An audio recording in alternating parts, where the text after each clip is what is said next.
A blessed day po sa ating lahat. Unlearn Error po, welcome sa Unlearn Error, spread the truth. Ito po ay programa kung saan tayo po ay nag-aaral ng Bible course in Systematic Theology. Tayo po ay nasa Bible Doctrine 3. Ang tanong po ay ito: where do the teaching of Arminius and Calvin originate? Saan po nagmula ang aral ni Calvin at ni Arminian? Dito po sa lesson na ito sa Bible Doctrine 3 ay i-discuss po natin ang mga sumusunod. Imbentong aral lang po ba ang aral ni Jacobus Arminius? Kung hindi po, saan nagugat ang aral niya? Number 2, how to detect humanistic view or religion? Number 3, imbentong aral lang po ba ang aral ni John Calvin? Kung hindi po, saan nag-ugat ang aral ni Calvin? Number 4, how to detect apostolic view? And number 5, ano ang relevance summary statement ng Bible Doctrine 3? Aral po tayo, Sheep of the Lord. Recall po tayo ng Systematic Theology Bible Doctrine 2. Pinag-aralan natin ang dalawang uri, mga ka-truth seeker, ng Systematic Theology na umiiral sa panahon ng Old and New Testament at sa panahon natin. Ito ay ang Arminian at Calvinism.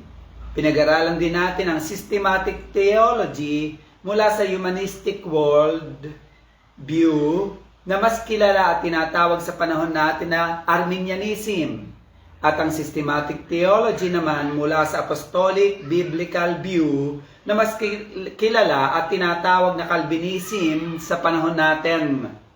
At pinag-aralan nga natin ang 5 points of Apostolic Teaching o mas kilala sa panahon natin na Calvinistic Theology laban sa 5 points of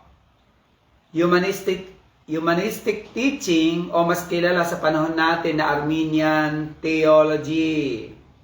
Continuation po tayo ng Bible Doctrine 3. Saan nagmula? Matatagpuan ang aral ni Jacobus Arminius. Ang aral ng Arminianism, mga ka-truth seeker, ay mauugat sa filosofiya ng humanism na nakabase o nakapundasyon sa tao bilang siya ang sukatan ng lahat ng bagay, na sa halip na ang Diyos ang pamantayan at sukatan ng lahat ng bagay kung tama ba o mali ang isang pananaw.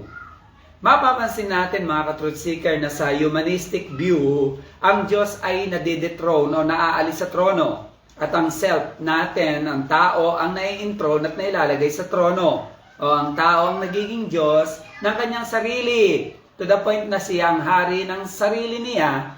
Siya ang masusunod, siya ang may desisyon sa sarili niya sa lahat ng usapin ng naaayon sa kanyang free will o freedom to choose. Yan po ang humanistic view. Ang humanist ay nakasentro sa self, mas mataas at tinitingala ang nilalang kaysa sa lumalang. Ang humanism ay niyapos ni Adan at ni Eva nang sinalangsang nila ang Diyos. So, nang sila ay bumalik sa kasalanan o bumagsak sa kasalanan at nang sila ay nasa unregenerate condition, sinner na, ay niyapos nila ang humanistic view. Kakaibat nito ay yung tanong na how to detect humanistic view o religion o tinatawag nating religion of good work o autosoteriology, mga ka-truth seeker. Una, humanistic religion teaches practices that favor or salvation of God can be gained by good work. Genesis 3:7, dito po inugat ang humanistic view, Arminianism theology. Genesis 3:7, at nadilat kapwa ang kanilang mga mata at kanilang nakilalang sila'y mga hubad at sila'y tumahi ng mga dahon ng puno ng igo, si Eva at Adan, at kanilang ginawang panakip sa kanilang katawan.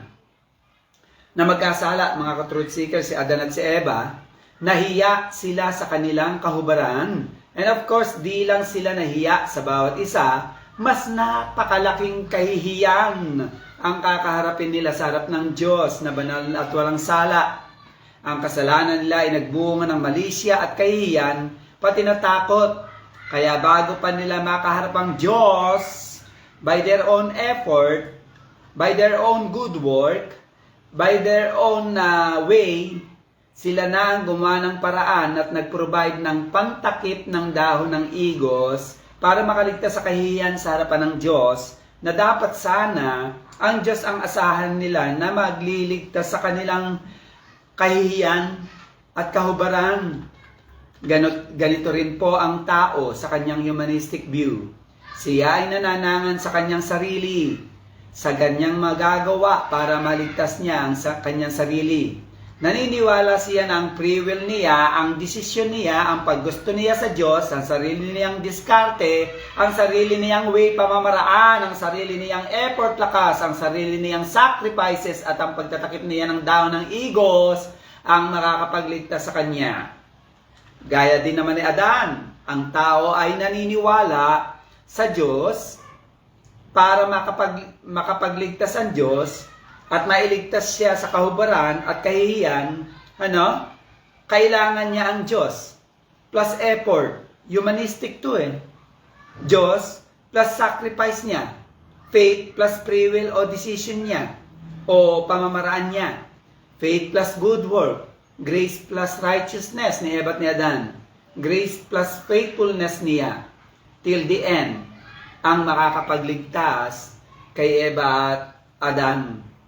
Mas malala ang humanistic Adamic views ng tao ngayon, mga ka-truth seeker. Para raw maligtas, kailangan ng Christ plus good work, Christ plus prayer to Mary or saints, faith plus sacraments, faith plus obedience para maligtas, maging yung favor ni Lord, faith plus church membership, grace plus religion, grace plus baptism, grace plus faithfulness, till the end, faith plus good character, grace plus self-righteousness. Yan po ang pananaw ng tao para maligtas siya at magkaroon ng favor, makuha yung favor ng Diyos.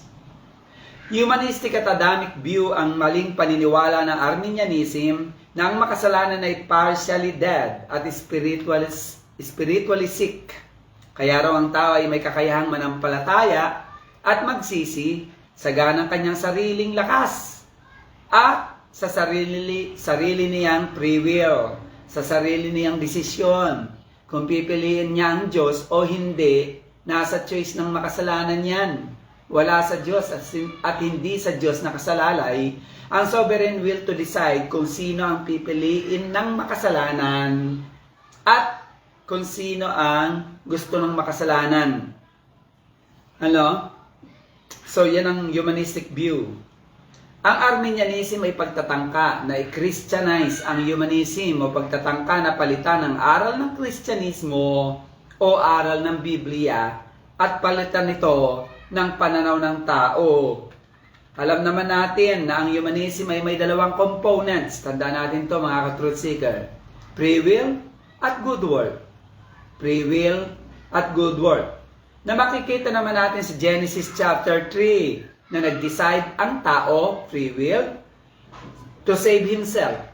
At para maging katanggap-tanggap sa Diyos at hindi kahiya-hiya sa kanilang kahubaran ay nagdamit ang dahon ng igos. Kung may pagkakaiba man ang humanism at Arminianism, ito ay napakaliit lang na pagkakaiba, mga kapatid. Pangalawang pagkakakilanlan natin sa humanistic religion na ito. Humanistic religion teaches practices the avoidance of accountability by turning away from the true God, mga ka-truth seeker. Genesis 3:8. At nagtago si Adan at ang kanyang asawa sa harapan ng Panginoong Diyos nang sila ay magkasala sa pagitan ng punong kahoy ng halamanan. Ganito rin ang tao, mga ka-truth seeker, kung paano mag-isip. Very humanistic.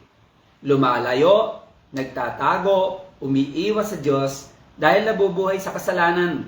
dahil ini-enjoy ang kasalanan, dahil nabubuhay sa dilim, dahil mas pinili nilang maging dependent sa sariling lakas, diskarte, talino, at sariling kakayahan, kaysa magtiwala at maging dependent sa Diyos sa lahat ng bagay. Mas malala ang pagka-humanistic ng tao ngayon dahil feeling nila sila ay matuwid at wala namang ginagawang mali at wala namang inaagrabyadong kapwa at mabubuhay sila nang di nila kailangan ng Diyos. Na ang Diyos ay parang genie lang. Na ang Diyos ay pengi noon, hindi Panginoon ng buhay nila. Sa oras ng kagipitan, malalang problema, sakuna at kamatayan, ay saka lang sila magbibigay ng panahon sa Diyos. At saka lang sila nakakaalala. At saka lang sila tumatawag sa Diyos, mga ka-truth seeker. Ano? Isa pang humanistic view na makikita natin sa tao ngayon ay ang consciously o unconsciously pag-iwas, paglayo nila sa Diyos sa pamamagitan ng pagkilala nila sa ibang Diyos kaysa sa Diyos na lumikha sa kanila. Mas nananalangin ang tao ngayon sa Diyos-Diyosan na sila ang may likha. Mga Diyos-Diyosang inukit na kahoy, hinubog sa bato at larawan. Nananalangin sila sa mga santo kaysa direktang lumapit sa Diyos na tunay na Diyos at Ama. Masasabi natin na in the beginning, man created their own gods. Si Eva at si Adan ay sinipa. Sinipa nila ang Diyos sa trono nang sila ay sumuway at sinunod nila ang sarili nila. Sila na ang nagdesisyon para sa sarili nila. Sila na rin ang gumawa ng solusyon para iligtas ang sarili nila mula sa kasalanan, mula sa kahubaran at mula sa kahihiyan sa bawat isa. At kahihiyan at kahubaran sa harap ng Diyos. Free will na nila ang nasusunod. Sa halip na sovereign will ng Diyos ang hanapin nila. At good work, self-righteousness na ang pinagtitiwalaan nila sa ikaliligtas nila kaysa sa God's work and God's righteousness. Sila na ang magde-decide kung pipiliin nila ang Diyos o hindi. Kaysa sa Diyos, dapat ang pumili at magdesisyon na pumili. Isa pang sobrang humanistic view ay ang pagkilala nila sa ibang Diyos. Ang Diyos na kinikilala nila ay ang Diyos na pag-ibig lang. Ito yung humanistic view sa panahon natin. Kaya ang biblical raw ang impyerno dahil ang Diyos ay pag-ibig. Sa pagkakaalam ko, ang karamihan ng Metodista ngayon ay hindi naniniwala sa impyerno dahil ang Diyos daw ay pag-ibig. Kaya hindi plano ng Diyos na parusahan ng tao sa impyerno. Napakamaling aral nito, mga truth seeker. Bakit po? Dahil ang Diyos ng Biblia ay balancing Diyos. Kung siya ay Diyos ng pag-ibig at nagliligtas, siya din ang Diyos ng hustisya at kaparusahan. Para lang makaiwas sa kaparusahan ng Diyos, ginagawa nilang simbolismo ang mga talatang may kinalaman sa impyerno. Yung iba, mga ka-truth seeker, kaya ayaw lumapit sa Diyos dahil nabubuhay o nag-i-enjoy sa kadiliman. John 3:19-20. Pangatlong pagkakakilanlan sa humanistic view o Arminianism ay yung humanistic religion teaches and practices blaming others to escape the judgment of God. Genesis 3:12, dito po hinugot ang Arminianism, humanistic religion. At sinabi ng lalaki ang babaeng ibinigay mong aking kakasamahin ay siyang nagbigay sa akin, nagpahamak sa akin para kainin ko ang bunga ng punong kahoy. Genesis 3:13. At sabi ng Panginoon kay Eva, ano itong ginawa mo na ito? Sumagot si Eva at sinabi ng babae, dinaya ako ng ahas at ako'y kumain kaya ako nagkasala. Ganito rin naman ang tao ngayon, mga ka-truth seeker. Pag nahuli, ang itinuturo ay ang iba. Panginoon, ano? So, kaya hindi, eto no, ibang mga mananampalataya. Sinasabi nila, kaya hindi ako nagsisimba, na-open ako sa church leader o sa churchmate ko. Lord, hindi ko kasi makitaan ng pagkakristiyano yung mga nagsisimba o naipokrituhan ako sa mga churchgoer. Kaya di na lang ako magsisimba. Nadadagdagan lang ang kasalanan ko pag nagsisimba ako. Sinisip pa ang iba kung bakit di nakakapagsimba. Paunawa po. Kaming mga taong simbahan ay mga born again sinners, hindi po born again saints lang, kundi born again sinners. Hindi po kami born again sinless. Hindi po kami sinless saints. Kami po ay sinner, saints. Pangalawa po, hindi kami nagsisimba para ipakitang mas banal kami sa iba. Nagsisimba kami para luwalhatiin at pasalamatan ng Diyos na sa kabila ng aming mga makasalanan, gawa at isip, handa ang Diyos na paulit-ulit na magpatawad sa amin. Pangatlo po nating tatandaan na nagsisimba po tayo hindi para mamuna ng iba, kundi para mas maging maayos at mas lumago at maging progresibo tayong umunlad sa mga katangian ng pagiging Kristiyano. Pangapat, nagsisimba po tayo para sa pagiging buong church o nagkakaisang spiritual family ng Diyos. Payo natin sa mga feeling mas banal kaysa sa mga nagsisimba. Why not try to humble before God?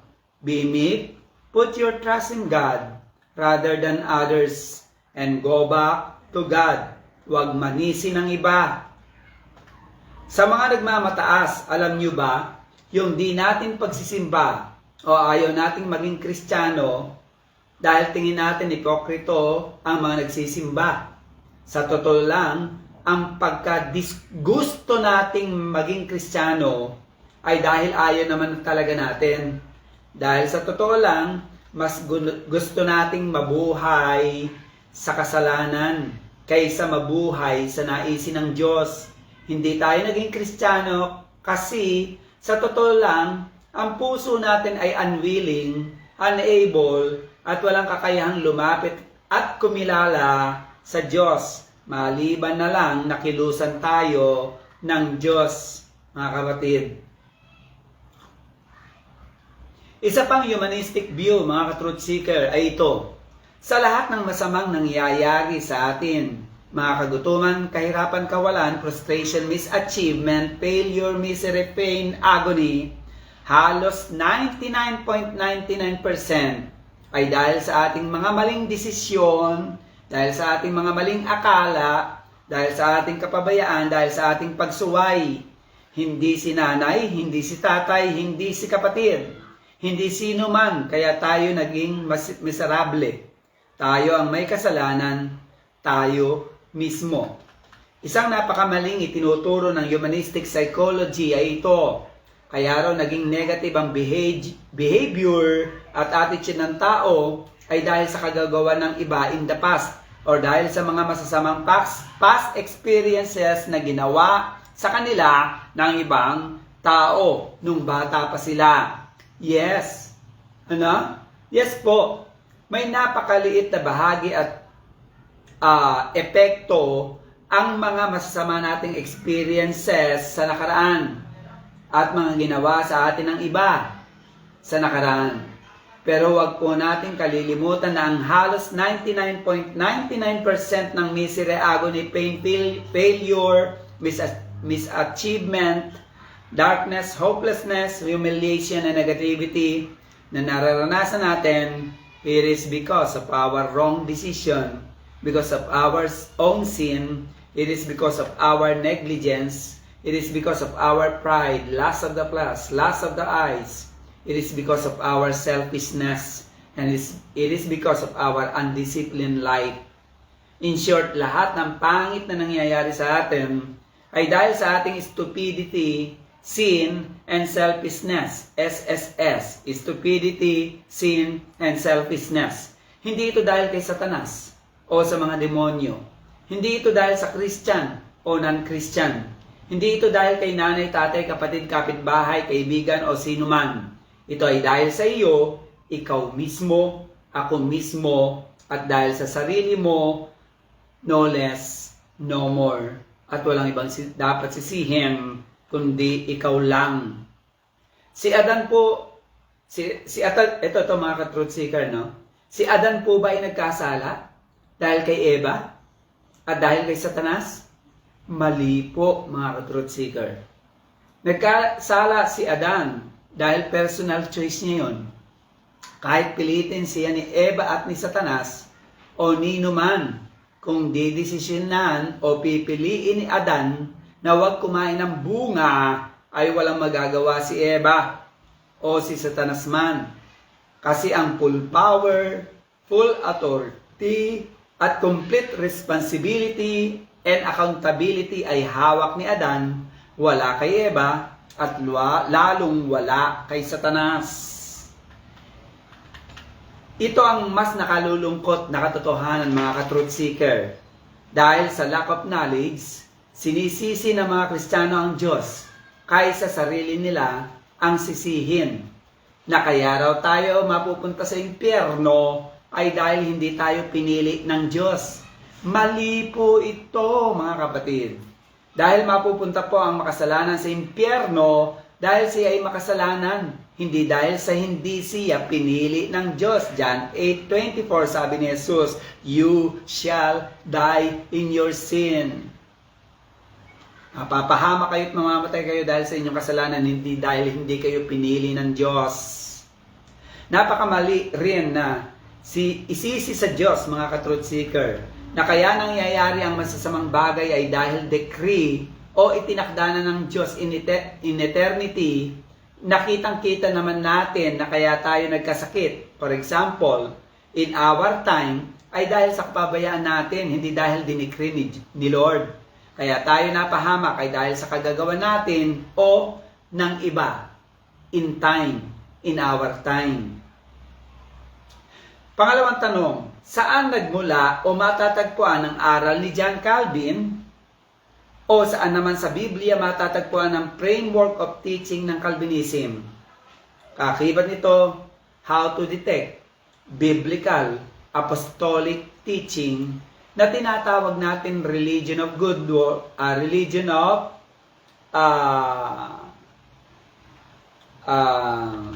God's work o theosoteriology. May tatlong kapahayagan ang biblical religion o tinatawag natin religion of God's work o theosoteriology o tinatawag natin na aral ni John Calvin. Una po, apostolic view, how to detect biblical apostolic religion. Una po, apostolic view teaches that sinner is totally dead, is spiritually and unable to produce faith on their own. Sa Tagalog, ang apostolic view na tamang aral ay ito. Ang makasalanan po ay spiritually totally dead, unable to produce faith on their own. Genesis 2:17, sa araw na ikaw ay kumain niyon ay walang pagsalang mamamatay ka, Eva at Adan.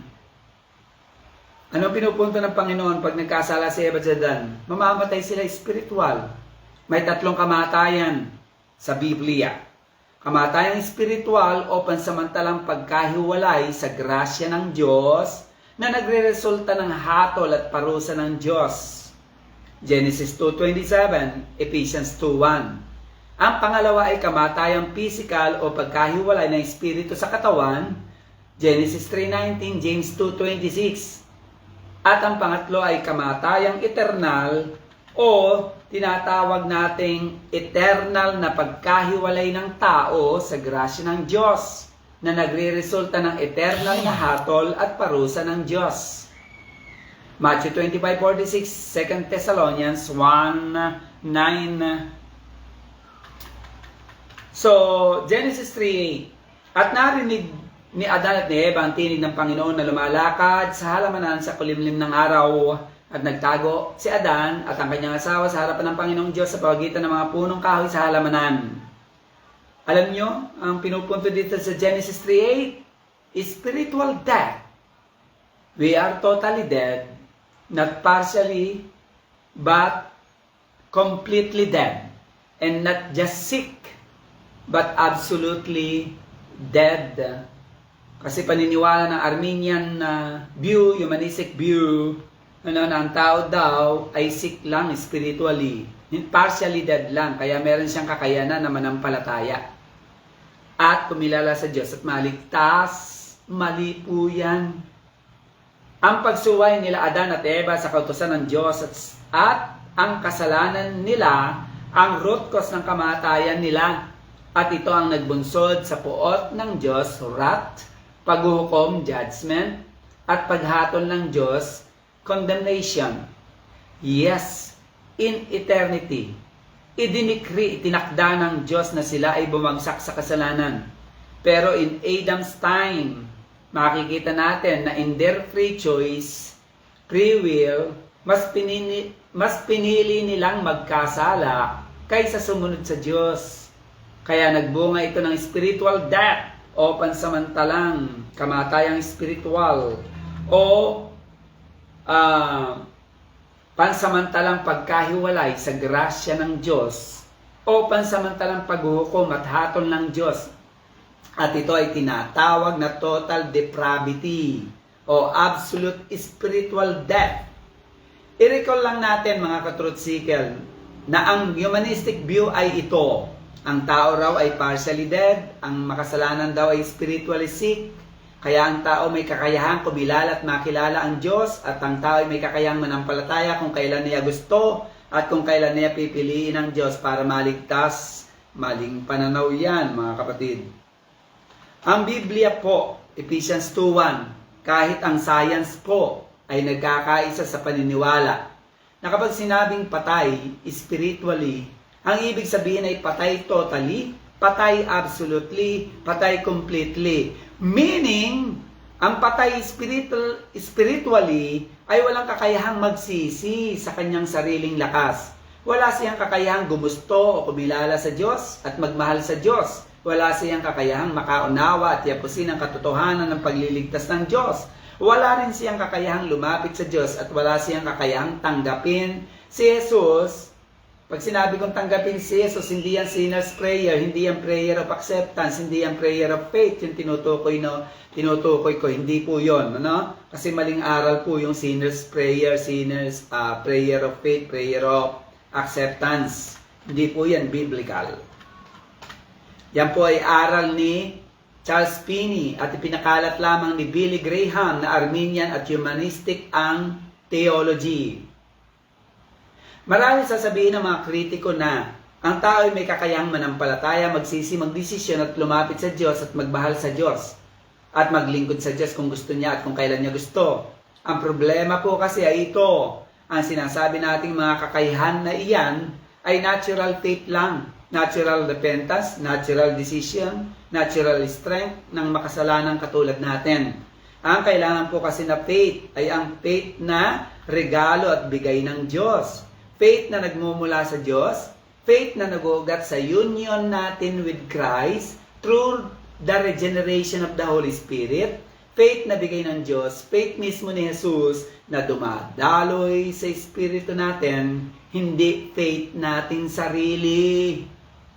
Balik po tayo kay Eva at Adan. Sa pagkakasala ni Adan bilang pinaka-representative, head of the covenant of works, ang kasalanan ni Adan ay lumatay at nagmarka sa atin.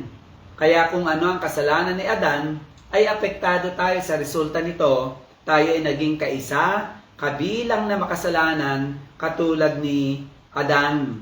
Kaya dinideklara ng Biblia, mga ka-truth seeker, tayo ay pinanganak sa mundong ito, tayo ay pinaglihi at ipinagbuntis sa kasalanan, at hinubog sa kasamaan, iniquity, patay dahil sa pagsalangsang at mga kasalanan.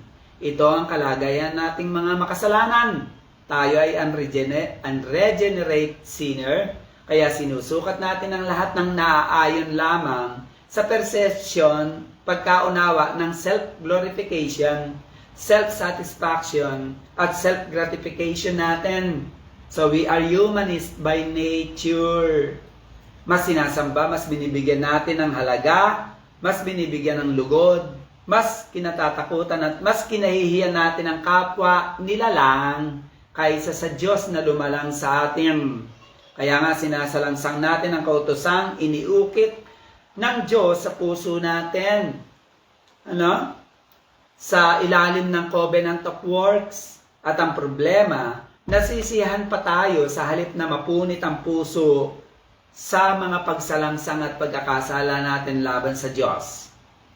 Pangalawang pagkakakilanlan ng apostolic view o pinagmulan ng Calvin teaching ay ito. Apostolic view teaches that God's sovereign will and God's work saves, not our free will, nor our good work. Sa Covenant of Grace ng Diyos ay nahati itong Covenant of Grace sa tatlo. Una, ang electing love of the Father. Number 2, ang redeeming grace of the Son, mga ka-truth seeker. And number 3, ang sanctifying power of the Holy Spirit. Sa Covenant of Grace ng Diyos, makikita natin ang electing love ng Diyos Ama. At ito rin naman ang mga turo ng mga apostol. Ang Genesis 3:15 ay tinatawag nating proto-evangelium o spelling evangelium. Pero pinopronounce na evangelium. Proto-evangelium. Bakit po? Dahil ito ang kauna-unahang proklamasyon, deklarasyon ng mabuting balita o gospel of grace. Itong Genesis 3:15. Sa Genesis 3:15 mababasa natin, at pag-aalitin ko ikaw Satanas, at ang babae. Paunawa po, hindi si Santa Maria ang tinutukoy na babae dito, malamang ang tinutukoy na babae dito bukod kay Eva ay ang church, ang elect people ng Diyos, ang pinili ng Diyos. Ephesians 5:31-33. At sabi dito, at ang iyong binhi. Ang iyong binhi, Satanas, ay pag-aalitin ko at ang binhi ng babae.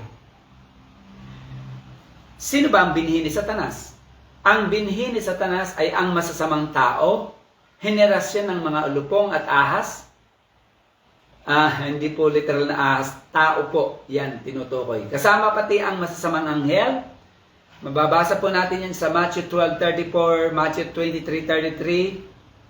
At ang kaniyang binhi, at ang binhi ng babae, the church, the people of God, the seed of the church. At higit sa lahat, ang pinaka-importante at nag-iisang binhi na siningularize. Walang iba kundi si Jesus. Galatians 3:16.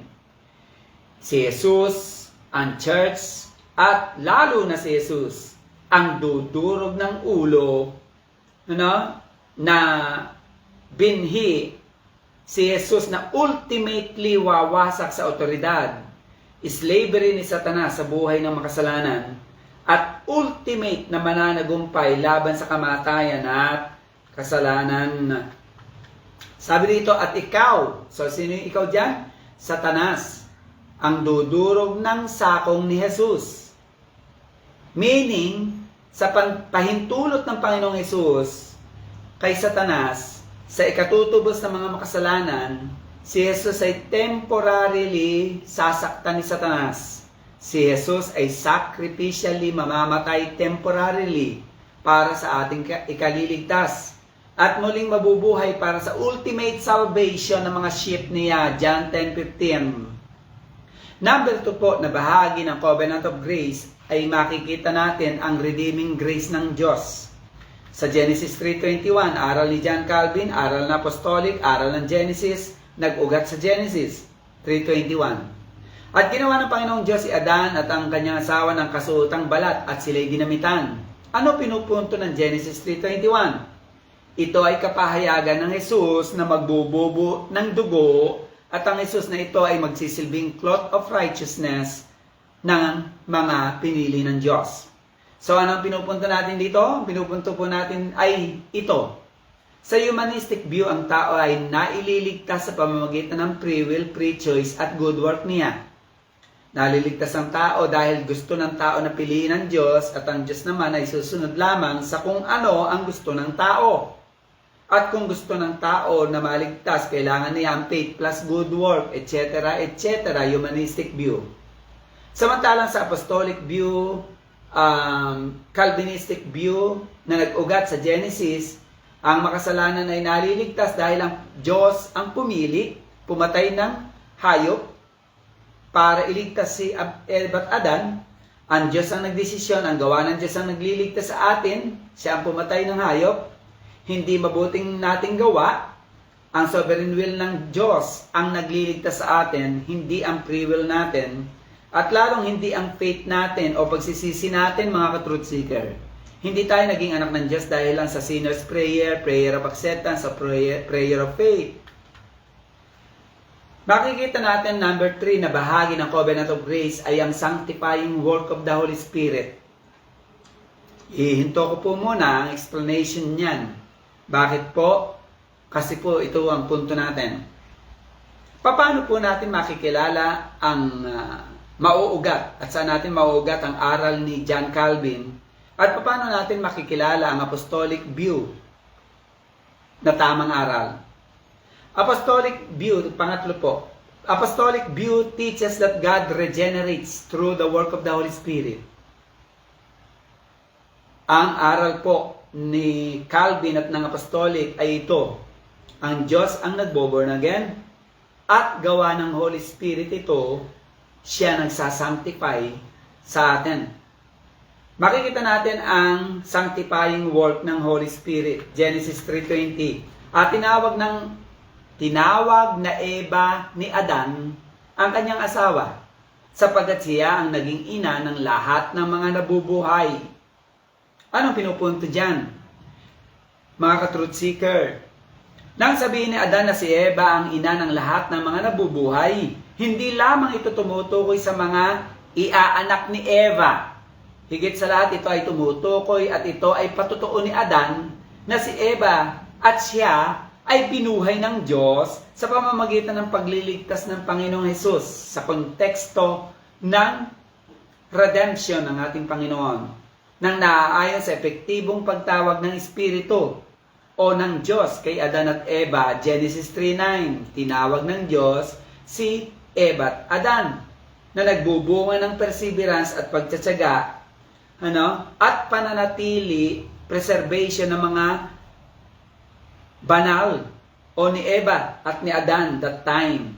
At ito ay makikita sa pronouncement ni Adan na si Cain ay nagmula sa Diyos. At makikita ito sa pagsamba sa Diyos ng kanyang mga anak at salit-saling lahi dahil isinasabuhay ni Adan at Eva ang espiritong binuhay ng Diyos sa kanila. At sila'y tuloy-tuloy na sumamba sa Diyos na kinopya naman ng salit-saling lahi ni Adan at ni Eva hanggang sa makarating sa atin. Genesis 4:1-26. Genesis 3:24. Ano pat itinaboy ang lalaki at inilagay sa silanganan ng halamanan ng Eden at mga kerubin, anghel, at isang nagniningas na tabak na umiikot ay hawak na anghel upang ingatan ang daang patungo sa kahoy ng buhay at hindi na makalapit pa si Adan at si Eva. Ano ang pinupunto natin dyan? Yung nagniningas na tabak na umiikot, ito ay larawan ng sanctifying power of the Holy Spirit upang ingatan, malamang na maingatan na makontaminate ng sin ang paligid, kapaligiran, patungo sa kahoy ng buhay. Ang Triune God ay nakipag-covenant in eternity. Ang trabaho, obligasyon, duties ng Ama sa tipan na ito ay ang election of sinners. Romans 9:11 to 15. Ang anak naman ay mamamatay at muling mabubuhay para iligtas ang unregenerate sinners.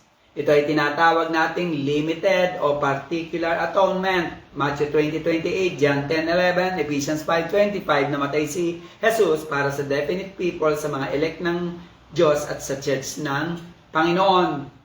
Hindi siya namatay para sa lahat ng tao at bawat tao.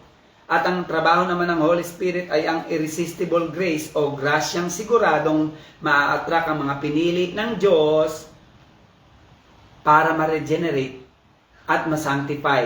John 3:1-6, Ezekiel 36:26-27, Titus 3:5, 1 Corinthians 6:11.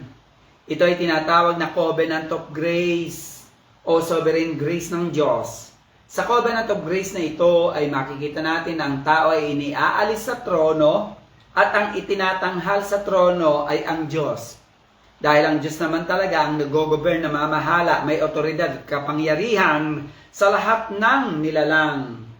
At ang pamamahala ng Diyos ay palaging naaayon sa kanyang free will, sovereign will at gracious work niya. Hindi sa free will at good work ng tao.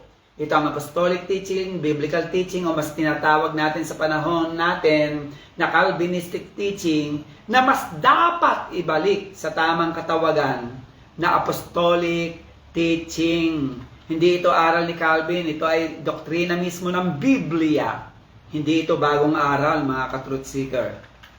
Mapapansin natin na ang Arminianism ay paglalatag ng sistematikong aral na kung saan ang makasalanan ng ultimate na gumaganap sa kaligtasan niya. Samantalang ang Calvinism ay paglalatag ng sistematikong aral na kung saan ang triune God ang gumaganap, nagtatrabaho sa kaligtasan ng makasalanan. Ang Arminianism ay patungkol sa makasalanan at kung ano ang magagawa niya para maging katanggap-tanggap siya sa Diyos. At ito ang reliyon ni Adan at Eva na tinatawag natin na religion of good work o auto-soteriology o religion of humanism o Arminianism, isang false religion. Ang Calvinism, mga ka-truth seeker, ay patungkol naman sa Diyos na gumagawa para ang makasalanan ay maging katanggap-tanggap sa Diyos. Ang tawag natin dito ay sovereign grace at ito ang true religion ni Adan at Eva na pagkatapos nilang ma-born again, religion of good work o theo-soteriology o sa panahon natin tinatawag na Calvinism. Atin pong ipinagdidiinan na hindi ito aral ni Arminius at Calvin. Hindi sila ang originator o may akda o naglatag ng mga doktrinang ito, lalo na ang 5 points of Calvinism at 5 points of Arminianism. Ito ay nakalatag ng matagal mula pa sa panahon nila Adan at Eva at sa panahon ng mga apostol.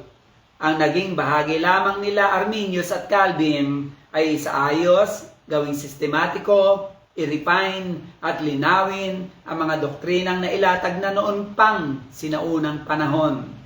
Tanong! Ito yung tanong po, ano? So, sinasabi po ba natin ang Arminian framework of doctrine ay hindi ligtas? Yung mga kumakapit sa Arminian framework of doctrine ay hindi ligtas. At ang mga ligtas lang ay mga naniniwala sa sovereign grace o Calvinism o apostolic teaching. Ano?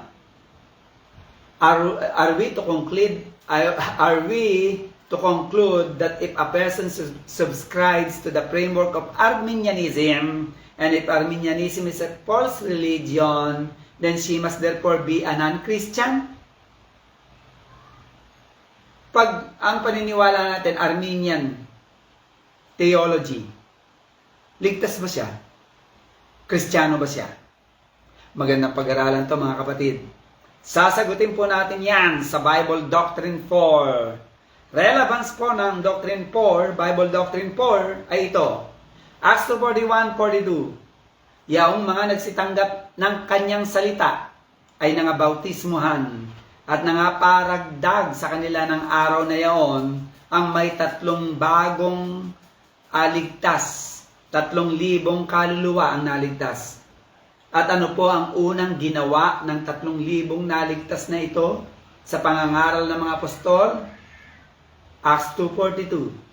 At sila'y nagsipanatiling matibay, naging lifestyle, naging habit, naging regular nila. Itong 3,000 kaluluwa na bago sa Panginoon ay naging regular at habit nila. At nagtiyaga silang mag-aral sa doktrina ng mga apostol. At sila'y constantly, regularly, habitually, faithfully, sincerely, enjoying, attending, listening, learning, attentively sa apostolic teaching o doctrine. At sa pagsasama-sama o fellowship. #challenge, my dear brother and sister, that we may constantly, regularly, habitually, faithfully, sincerely enjoy attending, listening, learning, attentively sa apostolic doctrine po. Summary statement po ng Bible Doctrine 4, Calvinism is the apostolic teaching of the past. I repeat, Calvinism is the apostolic teaching of the past. Yung tinatawag po natin Calvinism teaching ngayon ay apostolic teaching po from Genesis to Revelation po. Simula kay Adan hanggang sa Revelation po. Apostolic teaching po. Na dapat yung Calvinism ngayon na tinatawag ay dapat ibalik natin sa mas tamang termino na apostolic teaching.